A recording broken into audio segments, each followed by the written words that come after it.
Hello everyone, मैं नीलम तिवारी आप सभी का मैग्नेट ब्रेन्स में बहुत बहुत स्वागत करती हूँ। मैग्नेट ब्रेन्स एक ऐसा चैनल है जहाँ पर आपको किंडरगार्टन से लेकर 12th क्लास तक के सारे वीडियोस बिल्कुल फ्री अवेलेबल करवाए जाते हैं। जैसा कि हमने शब्द रूप का आपका चैप्टर शुरू किया और उसमें हम आपको अकारांत, पुल्लिंग और नपुंसक लिंग के शब्द रूप करवाए हैं। लास्ट वीडियो को ज़रूर देखिएगा, हर एक शब्द रूप को हम करवाएंगे, तब हम ये ज़रूर बोलेंगे कि आप उसको ज़रूर देखिएगा। उसको अगर आप देख लेंगे तो ये सारे जो हम आकारांत, इकारांत, ईकारांत जितने भी अब हम सारे आपको स्वरांत वाले शब्दों के शब्द रूप करवा रहे हैं वो आपको बिल्कुल क्लियर होते जाएंगे कि आकारांत क्या होता है, इकारांत क्या होता है, स्वरांत यानी स्वर से अंत होने वाले शब्द, ऐसे शब्द जो स्वर से अंत हो रहे होंगे उन्हें स्वरांत कहते हैं। और स्वर में छोटा अ पहले आता है तो अकारांत हमने पहले यानी अक से अंत, छोटे अ से अंत वाले शब्द हमने पढ़ लिए कि पुल्लिंग और नपुंसक लिंग। जैसे क्योंकि प्रायः जो छोटे आ से अंत होने वाले शब्द होते हैं वो प्रायः आपको मिलते हैं पुल्लिंग और इस नपुंसक लिंग में, और जो आकारांत वाले शब्द होते हैं वो सिर्फ आपको इसी कैटेगरी में मिलेंगे, स्त्रीलिंग में। बाकी नपुंसक लिंग में नहीं मिलेंगे और ना ही आपको मिलेंगे वो पुल्लिंग में। पुल्लिंग और नपुंसक लिंग में आकारांत शब्द नहीं होते हैं, बड़े आ की मात्रा से अंत होने वाले शब्द नहीं होते हैं। ऐसे तो अकारांत में भी पुल्लिंग और नपुंसक लिंग ही होते हैं, स्त्रीलिंग नहीं होते हैं। लेकिन हमने कहा था कि अपवाद हो सकता है। अपवाद जैसे हमारा नाम नीलम अकारांत है, माँ में क्या अ छुपा हुआ है, अ से अंत हो रहा है लेकिन है स्त्रीलिंग, तो ये अपवाद है। अपवाद को छोड़ दिया जाए तो सारे जो अकारांत शब्द हैं वो पुल्लिंग और नपुंसक लिंग की श्रेणी में आते हैं और आकारांत जो शब्द होते हैं वो स्त्रीलिंग शब्द कहलाते हैं। ठीक है, तो ये हमने आपको विभाजन समझा दिया है। यहाँ पर हमने आपको जब शब्द रूप करवाए थे तब ये भी बताया था कि ये जो विभक्तियाँ होती हैं केवल काउंटिंग के लिए नहीं होती हैं, केवल संख्या के लिए नहीं होती हैं कि ये प्रथमा, द्वितीय, तृतीय, 1 2 3 4 5 6 7 बता रहे हों। अगर यही बताना होता तो हम सीधे एक ये नंबर ही नहीं लिख देते आपको संस्कृत में। ये सब क्यों लिखा? ये इसलिए लिखा कि ये जो विभक्ति है प्रथमा जो विभक्ति है कर्ता के साथ में प्रयोग होती है, कर्तरी प्रथमा, और प्रथमा कर्ता का जो चिन्ह होता है ने, अर्थात प्रथमा विभक्ति में जो रूप बनेंगे उनमें अर्थ हमारा ने का लगाया जाएगा। कर्मणि द्वितीय और कर्म का चिन्ह क्या होता है? को।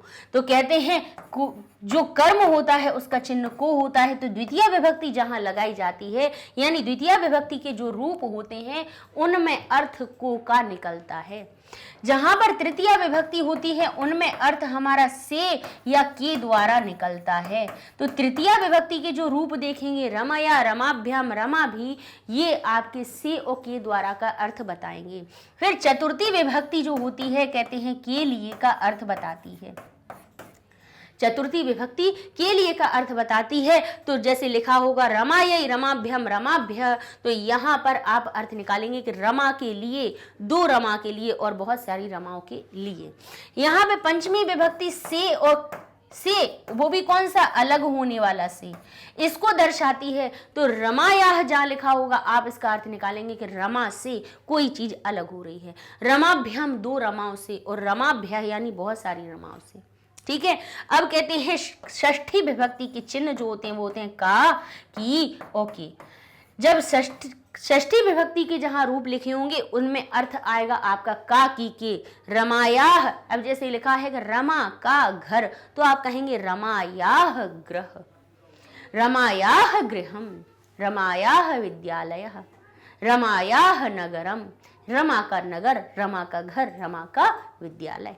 रमायाह शब्द कहेंगे 2 रमाओं का तो कहेंगे रमयोह, बोले बहुत सारी रमाओं का, बालिकाओं का तो कहेंगे बालिकाओं का विद्यालय, तो कहेंगे बालिका नाम विद्यालयः, रमाणाम गृहम, यानी रमाओं का घर, बालिकाओं का घर, स्त्रियों का घर। ठीक है, षष्ठी विभक्ति का, की, के का अर्थ बताएगी। सप्तमी विभक्ति में और पर का अर्थ अपने साथ में लेकर चलती है। सप्तमी विभक्ति के जो रूप होते हैं, सप्तमी विभक्ति जहां लग जाती है वो उस शब्द में और पर का अर्थ जोड़ देती है। जैसे यहाँ रमा शब्द में याम सप्तमी विभक्ति से बना, तो याम शब्द में और पर का अर्थ लेकर चल रहा है कि रमा में बहुत सारे गुण हैं। रमा पर वस्त्र, सुंदर वस्त्र, लाल वस्त्र, सफेद वस्त्र बहुत अच्छे लगते हैं। तो मैं और पर, रमा याम, याम लगने से मैं और पर का अर्थ निकाला आया। लड़कियों पर, दो लड़कियों पर, दो लड़कियों में तो बहुत अच्छे गुण हैं, बाकी की सब तो ऐसे ही है। तो कहेंगे बालिकयो रमयो, तो कैसे बनेंगे हमारे, यो जैसे। अब क्योंकि ये सिर्फ अकेले रमा के ऐसे नहीं बनेंगे, बड़े आ से अंत होने वाले जितने भी स्त्रीलिंगवाची शब्द रूप होंगे, रमा, लता, राधा, मीरा, गीता, सीता, विद्या, ठीक है, जितने भी बड़े आ की मात्रा से अंत हो रहे होंगे उन सभी के रूप ऐसे ही बनेंगे।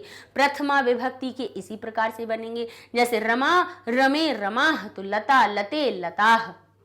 फिर कहेंगे रमाम रमे रमाह, तो यहाँ पे लता लते लताह, बालिकाम बालिके बालिकाह, सभी हमारे बिल्कुल इसी प्रकार से बनेंगे। यानी अंत में जुड़ने वाले ये जो शब्द हैं ये हमारे नहीं बदलने वाले हैं, ये सभी बस आगे वाले शब्द बढ़ते जाएंगे। रमा की जगह लता हो गया तो लता हो जाएगा, लताम हो जाएगा, लतया हो जाएगा, लतायी हो जाएगा, लतायाह हो जाएगा, ठीक है। बस इतना से तो परिवर्तन करना है। तो सप्तमी विभक्ति जहां लगेगी वो मैं और पर का अर्थ बता देगी। संबोधन क्या होता है, संबोधन क्रिया से इसका कोई लेना देना नहीं होता, इसीलिए इसको कारक में भी नहीं रखते हैं। संबोधन का अर्थ होता है पुकारना। और कहा लड़की, अरे लड़की, तो कहेंगे हे बालिके, हे रमे, अरे रमा, कहते ना अरे रमा, तो अरे शब्द, हे शब्द, किससे, हमारी एक लड़की है तो कहेंगे हे रमे, दो है हे रमे, दो के लिए भी वही वचन आता है, और बहुवचन के हे रमा, ठीक है। तो इस तरह से ये हमारे शब्द रूप क्या करते हैं, शब्द रूपों का अर्थ हमें जानना जरूरी होता है। रट तो हम शुरुआत से ही रहे हैं, छठवीं से हमने रटना ही तो शुरू करा है। अर्थ नहीं समझा कि हम ये रमा रमे रमा जो पढ़ रहे हैं उसका अर्थ क्या निकल रहा है, ठीक है। तो अब याद रखिएगा, हमने पहले इसीलिए पिछले वीडियो में इसको बहुत अच्छी तरह से पूरी तरह से समझा दिया है।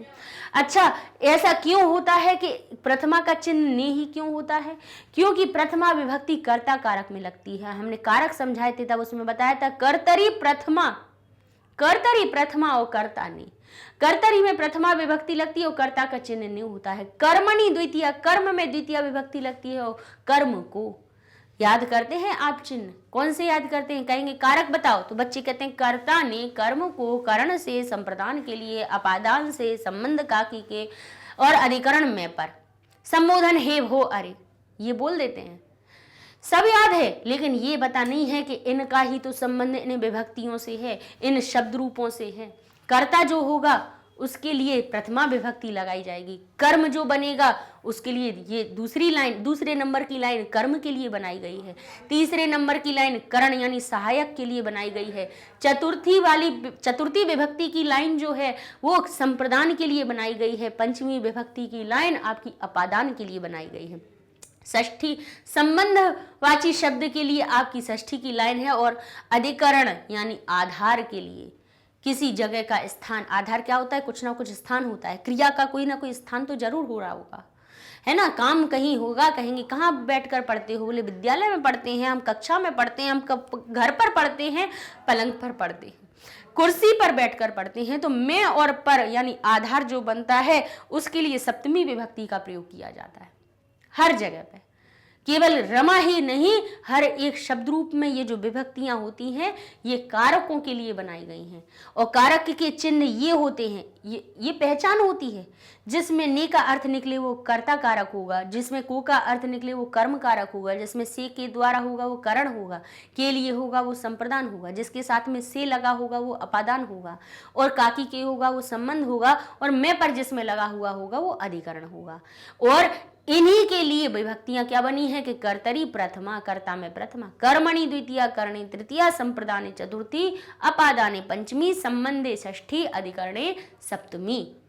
याद कर लीजिए हमारे साथ, जब सप्तमी ये सारी चीजें आपके मन में याद हो जाएंगी तब इनको याद करना आपको अच्छा लगने लगेगा।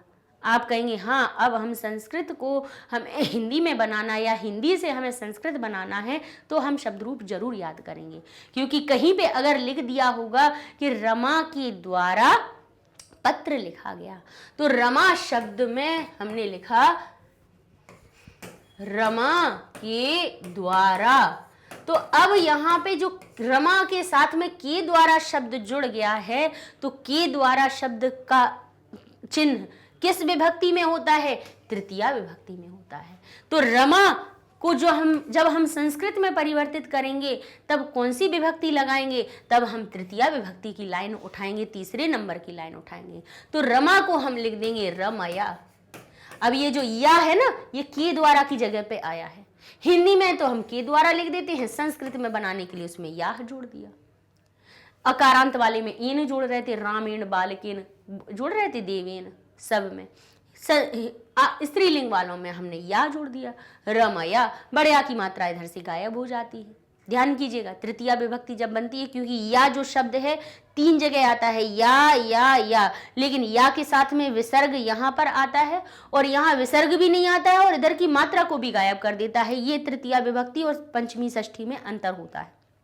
ठीक है, तो जो रमया हम याद कर रहे हैं, किस लिए कर रहे हैं कि रमया शब्द हमें के द्वारा का अर्थ बताएगा, या फिर हिंदी में जहां के द्वारा लिखा हुआ होगा उसको संस्कृत में परिवर्तित करना होगा, तो हम लिख देंगे के द्वारा। तो अब हिंदी में लिखते हैं, संस्कृत के लिए क्या लिखेंगे? रमया। ठीक है, तो इस प्रकार से हम विभक्तियां और ये शब्द रूप इसलिए याद करते हैं। के लिए का भाव लगाना है कि रमा के लिए, तो आप क्या लिखेंगे? रमा यई। हमने कहा रमा का विद्यालय, तो आप क्या कहेंगे? रमायाह, क्योंकि का की के अर्थ हमारा षष्ठी विभक्ति में होता है, तो आप कहेंगे रमायाह विद्यालय। ठीक है, रमा को देखा, मैंने रमा को देखा, तो रमा के साथ में को का चिन्ह आया, तो हम कहेंगे को का चिन्ह द्वितीय विभक्ति में होता है, तो हम कहेंगे रमाम। ठीक है, अहम रमाम पश्यामी, मैंने रमा को देखा। ठीक है, तो शब्द रूप हम क्यों याद करते हैं? इन चिन्हों का अर्थ ज्ञान करने के लिए। अब हम चलते हैं, हम आपको याद करने का तरीका बता देते हैं। इसको भी याद बड़े सरल तरीके से कर सकते हैं। पहले एक वचन की लाइन कर लीजिए, द्विवचन की कर लीजिए, फिर बहुवचन की कर लीजिए, आपको बहुत जल्दी याद हो जाएंगे। तो देखिए यहाँ पर जैसे हमने अपने अकारांत की किए थे, तो अकारांत में क्या हुआ था? सिर्फ विसर्ग लगा था और मां हलंत लगा था। अच्छा, मां हलंत तो ऐसा निश्चित है जो द्वितीय विभक्ति एक वचन में हर एक शब्द में मां हलंत लगेगा, ये तो बिल्कुल डेफिनेट मान लीजिए। हर एक, चाहे सर्वनाम हो, चाहे संज्ञा हो, या कोई भी शब्द, चाहे अकारांत, आकारांत, इकारांत, इकारांत, बिल्कुल कान में गांठ लगा लीजिए कि मां हलंत हमें द्वितीय विभक्ति एक वचन में लगाना ही है। तो बस लगाने के लिए तैयार हो जाएगी कि सब में हमें मां हलंत लगाना है द्वितीय विभक्ति में। तो क्या कहेंगे? रमा रमाम रमया, रमा रमाम रमया, यई याह याह यम। अंत का याद कर लीजिए। यहां तक तो पता चल गया कि प्रथमा द्वितीया में, प्रथमा में कोई परिवर्तन होना नहीं है, जैसा का तैसा लिखना हो, इसको लिख दिया। द्वितीया से शुरू करें तो मां हलंत लगना है, इसको भी चलिए हमारा याद हो गया। अब याद करने की चीज क्या रह गई? तृतीया से लेके ये रह गई हमारी। तो यहां से याद करेंगे, कहेंगे या यई, बोलिए या यई याह याह यम। क्या कहेंगे? या यई याह याह यम। इसके पंचमी और षष्ठी एक जैसे बनते हैं। लो, हो गया आपके शब्द रूप याद, कौन सी बड़ी बात है। बस क्या है कि कोशिश नहीं करना है, कोशिश करें तो याद भी सब कुछ हो जाता है। क्या कहेंगे? या यई याह याह यम, हो गया याद। यहां पर द्विवचन, अकारांत में औ की मात्रा लगी थी, यहाँ पे ए की मात्रा बन गई, रमे रमे। यहाँ भ्याम भ्याम लगाना ही है, यहाँ यो यो अकारांत जैसा ही लगाना है, भ्याम भ्याम भ्याम यो यो। ठीक है, यहाँ पर ये दोनों समान हो गए, कहेंगे रमाह रमाह। ठीक है, बहुवचन में जैसे कहा बालकाह देवाह, बड़े आ की मात्रा विसर्ग, बोले यहाँ पे दोनों में ही आ गई। यहाँ पे भी भ्यः भ्यः नामसु, नामसु तो ये भ्यः भ्यः नामसु तो ये सभी में चलेंगे, सभी शब्द रूपों में देखिएगा। बस यहाँ ये हो जाएगा कि अगर बालक है तो हो जाता है बालकेभ्य, और उसमें एक ही मात्रा बढ़ जाती है, लेकिन यहाँ पे कोई मात्रा नहीं बढ़ती है, सिर्फ भ्यः भ्यः नाम और सु बन जाता है। रा होने पे नाम हो जाता है, रा नहीं हो तो नाम बना रहता है। जैसे बालिका होगा तो क्या हो जाएगा? बालिका नाम, और रमा होगा तो हो जाएगा रमा नाम, क्योंकि र है ना, तो जो ना होता है वो ना में परिवर्तित हो जाता है, तो ये हो जाएगा रमा नाम। ठीक है, तो देखिए कैसे याद किए हमने। पहले एक वचन याद किए, एक वचन में कोई परिवर्तन नहीं, दूसरे वाले में महलंत, तीसरे में या यई याह याह याम, या यई याह याह याम हो गए। ए की मात्रा आई, भ्याम भ्याम यो यो, भ्याम भ्याम यो यो हो गए। अब और ये भ्याम भ्याम और यो किसी में या अगर नहीं भी आएगा तो ओ की मात्रा और विसर्ग तो आएगा ही, ध्यान कर लीजिएगा। अभी जितने भी शब्द रूप हम याद करवाएंगे एक के बाद एक देखते जाइएगा वीडियो, सभी में यही चीजें आनी है। फिर यहाँ पे बड़े आ की मात्रा से विसर्ग में बहुवचन बनाया, रमाह रमाह। और तृतीया विभक्ति का ये भी ही याद कर लीजिए ध्यान से, क्योंकि अकारांत शब्द बस छोड़ दीजिए, अकारांत वाले पुरलिंग और नपुंसक लिंग छोड़ दीजिए जिसमें कि अंत में यही ही लगता है, बस इनको छोड़ दीजिए। तो बाकी के अब जितने भी आगे शब्द रूप आने वाले हैं सब में आपको अंत में भी ही लगाना है, ठीक है। चाहे साधु होगा तो साधु भी ही, ठीक है, मुनि भी ही, सब में धेनु भी ही, वधु भी ही, सब में आपको भी ही लगाना है। यहाँ पे भ्यः लगाना है और यहाँ पे नाम और सु लगाना है। शब्द रूप अभी देखिए फटाफट याद करते, ठीक है। क्या याद करेंगे हम, बढ़िया। इन दोनों मेन जो होती है वो ये चीजें होती हैं, इनको याद रखना जरूरी होता है, क्योंकि जो परिवर्तन होता है वो इन दोनों में ज्यादा, इन 5 में ज्यादा होता है, बाकी के इन में ज्यादा नहीं होता है। ये बहुत सरलता से बन जाते हैं। बाकी की ये भ्याम भ्याम लगना ही है, या यो लगना ही है, यहाँ भ्य भ्य नाम सु, बस भ्य भ्य नाम सु याद रख लीजिए। भी ही भ्य भ्य नाम सु, 5 हो गए, लीजिए याद हो गए। और ये क्यों नहीं करवा रहे, ये ऊपर जैसे ही बन जाते हैं, इनमें ज्यादा परिवर्तन नहीं होता है। हे रमे रमे, रमे रमे रमा, रमे रमे रमा हो गया याद। लते लते लता, बालिका के बना के देखिए इसी के जैसे, बालिका बालिके बालिका, बालिकाम बालिके बालिका, बालिकया बालिकाभ्याम बालिकी, बालिका यई बालिकाभ्याम बालिकेभ्यः, बालिकाभ्यः, बालिकायाः बालिकाभ्याम बालिकेभ्यः। फिर कहेंगे बालिकायाः बालकयो, बालिकयो और बालिका नाम, बालिकायाम बालिकयो और बालिका सु। इस प्रकार से ये हो गए आपके आकारांत स्त्रीलिंग के शब्द रूप याद। बस ये याद जरूर रखिएगा कि ये जो हम याद कर रहे हैं किस लिए कर रहे हैं, संस्कृत से हिंदी में बनाने के लिए और हिंदी से संस्कृत में परिवर्तन करने के लिए, ठीक है। क्योंकि जब हम हिंदी और संस्कृत का जब हम परिवर्तन करते हैं तो हमारे सामने ने के लिए कोई चिन्ह कहीं ना कहीं जुड़े होते हैं। जैसे कहें राजा ने अपने हाथ से, ठीक है, प्रजा के लिए धन को दिया, तो किसी में को लगाता, किसी में के लिए लगाता, किसी में से लगाता।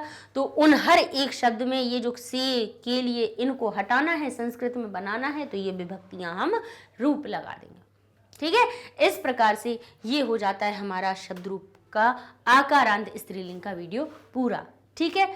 पहले वाला जिसने देख लिया उसके लिए तो अब ये आसानी हो गई, बिल्कुल कोई दिक्कत ही नहीं है, इसलिए पहले वाले को और देख लीजिएगा। वैसे हमने कोशिश की है कि अगर वो भी ना देख पाए तो इस वाले में भी हमने कोशिश की है कि आपको ये सारी चीज़ें समझ में आ जाए, ठीक है। अब क्योंकि हर एक वीडियो में वही चीज़ दोहराने का कोई मतलब नहीं निकलता है ना, वही अपने 1 घंटे तक समझा दिया उसको, अब वही फिर हम इसको करवाएं तो शब्द रूप की आकारांत के 1 घंटे पूरा वो चीज़ ही समझाएं, और हर एक वीडियो में वही समझाना भी तो फिर सार्थक नहीं होता, टाइम भी तो बर्बाद होता है, आंखें भी खराब होती हैं आप लोगों की इतनी देर तक देखने तक। तो हमें तो सब चीज़ का हम ध्यान रख के चलते हैं कि आप पढ़ भी लें, समझ में भी आ जाए। तो इसीलिए एक पहले वीडियो में हम सब हर एक चैप्टर के पहले वीडियो में हम आपको बहुत अच्छे से परिचय करवा देते हैं उस चीज़ का, और फिर उसके बाद बस थोड़ा थोड़ा क्विक रिवीजन करके शब्द रूप याद हो गए, ठीक है। अच्छा, ये सारे वीडियोस आपको वेबसाइट पे आसानी से मिल जाएंगे। गूगल टैब पे जाएंगे, लिखेंगे magnetbrains.com, इंटर करेंगे, वेबसाइट पेज ओपन हो जाएगा। क्लास 7th को क्लिक किया, आपके सामने क्लास 7th के सब्जेक्ट्स आ गए। यहाँ देखिए संस्कृत की 2 पेज बन चुके हैं, NCERT का अलग हो गया, व्याकरण का अलग हो गया। क्लिक करेंगे, यहाँ पर आपको चैप्टर वाइज वीडियोस की लिस्ट मिल जाएगी। व्याकरण का पेज ओपन हो गया। अब यहाँ पर देखेंगे आपको चैप्टर वाइज, यानी अब जो चैप्टर पढ़ना है सिर्फ उसी के वीडियोस आपको तुरंत मिल सकते हैं। वर्ण विचार पर गए तो केवल वर्ण विचार के 3 वीडियो की लिस्ट ही आपके सामने आएगी, नहीं तो यूट्यूब पे तो सीधे एक साथ में बड़ी प्ले लिस्ट खुल जाती है, बच्चे घबरा जाते हैं, ठीक है। तो वर्ण विचार पढ़ना है तो हम वर्ण विचार पर गए, 3 वीडियो दिख रहे हैं, पहला वर्ण विचार का परिचय हो गया, उच्चारण स्थान हो गया, वर्ण विच्छेदन हो गया। तो ये सारी चीज़ें आपको एक बार में पता चल जाएंगी कि कहाँ पे कौन सी है। जो क्लिक करेंगे वो वीडियो ओपन हो जाएगा। और सबसे अच्छा फ़ायदा क्या है कि इससे ये आपको पता रहेगा कि हमने हर एक पाठ में कितने टॉपिक कवर करवाए हैं या कौन कौन से टॉपिक के अलग अलग वीडियो बने हुए हैं। ठीक है, तो पढ़ते रहिए मैग्नेट ब्रेन्स के साथ में, संस्कृत सीख जाएंगे अच्छे से और अच्छा, और एक सब्जेक्ट आपका अच्छा हो जाएगा, ये हमारा विश्वास है। मिलते हैं नेक्स्ट वीडियो में, तब तक के लिए धन्यवाद।